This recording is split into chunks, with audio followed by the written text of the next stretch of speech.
সেটা যে সফল হয়েছে, সেটাতে মানুষকে যে টাচ করেছে, সেটাই সব থেকে বড় পাওয়া। ম্যাম এতদিন পূর্ণ করলো, মানে আপনার হ্যাঁ, এটা কেমন লাগছে? কেমন লাগতে পারে ভালো ছাড়া।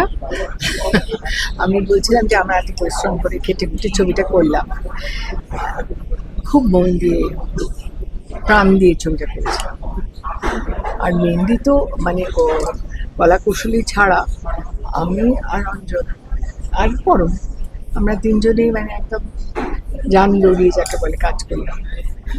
ম্যাম এটা যখন লোকে ভাল লাগছে, লোকে গ্রহণ করছে, আমার অবশ্য একটা মনে মধ্যে একটা আশা ছিল যে গ্রহণ করবে। আর আমি সবসময় একটা কথা মেনটেন করেছি যে বয়স টয়স কোনো ব্যাপার নেই, মানুষের মনকে যদি ছুঁতে পারা যায়, তার হৃদয়কে স্পর্শ করা যায়, তাহলে মানুষ তাতে কিন্তু তার একটা প্রতিক্রিয়া হয়, সে রেসপন্ড করে, সে সাড়া দেয়। ম্যাম ক্রিটিক্সরা বলছে এই যে ছবিটিতে আপনার যে অভিনয়, সেটা বলছে আপনার ক্যারিয়ারের ওয়ান অফ দ্য বেস্ট অভিনয়ের মধ্যে মানে এটাকে কনসিডার করা হচ্ছে। তো আপনিও কি এটাই মানেন? বাড়ি থেকে তো আমার পক্ষে বলা সম্ভব না। অনেকে বলে পারমিতার একদিন, অনেকে এটার কথা বলে, অনেকে মহাপৃথিবীর কথা বলে।